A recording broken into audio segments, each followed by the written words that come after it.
Hello there and welcome to the card grotto. Today I've got a card to share with you as part of the new Clearly Besotted teasers. This is one of the new shaker dies designed by Lucy Abrams, and they'll be available to purchase from the Clearly Besotted shop on the 5th of May. So I'm just using this thanks die and I'm just temporarily adhering it to a panel of white cardstock.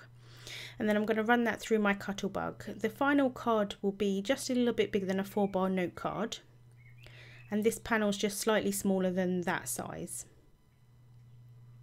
So I'm just taking off the die here, and then I'm going to pop out all of the pieces.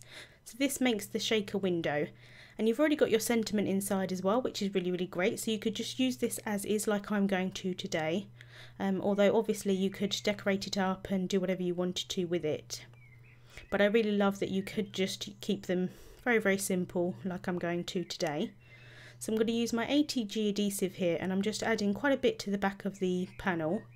And then I'm taking my multi-medium matte and I'm just applying that to the thanks word, and then a little bit around the outside just as kind of a little bit extra so that I can add my acetate on top.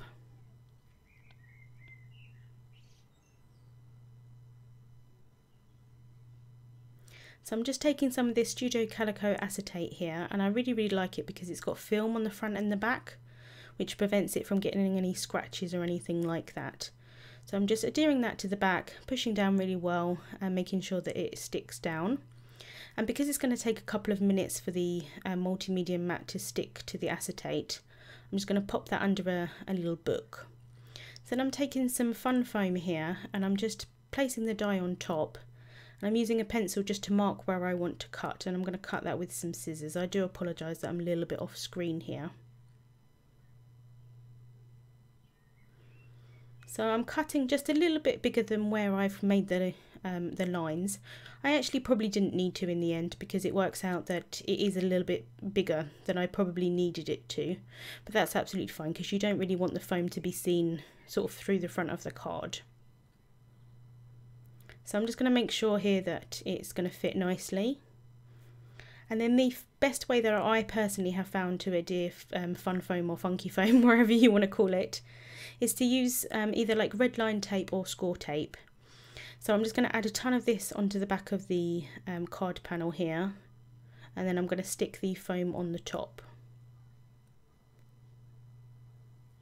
So as you can see, I'm just going to take off all of the backings of the red line tape here. And I've just got a little pot to the side just where I add in all the backs, just to make sure that I don't kind of get them stuck to the bottom of my feet and walk them around the house like I used to. So like I said, I'm just adding the foam on the top.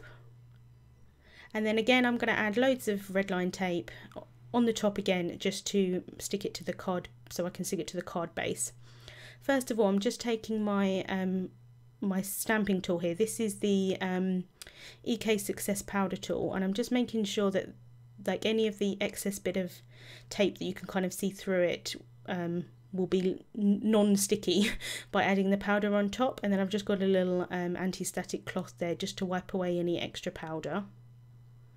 So like I said, I'm just adding loads of then the red line tape again on top of the foam, just to add that to my panel.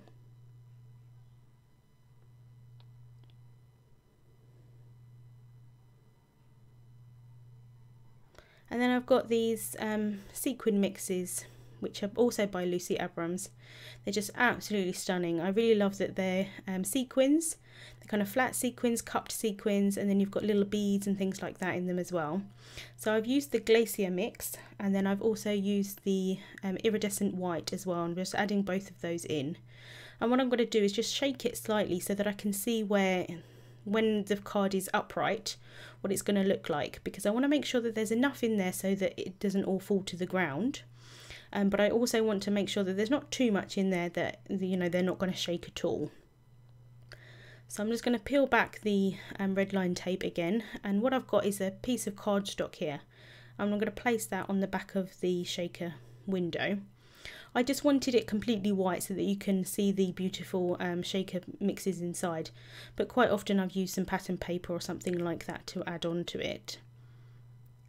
And I find that it's a little bit easier adding something onto the back of this piece than for me to try and adhere the card base onto that, because the card base itself is, like I said, is slightly bigger than this panel, and it would be a little bit difficult for me to see. So that's the finished card. I do apologise, I for some reason didn't have my camera on when I was adhering it to my card base, but you can see it shakes really quite well and it's really, really pretty. I love those little sequin mixes. So that's the finished card. There's a couple of photos here, and I will link to everything down in the description bar that I've used and also on my blog. Otherwise, thank you so much for watching. The new release will be available from Clearly Besotted on the 5th of May. Thank you for watching, and I'll see you soon.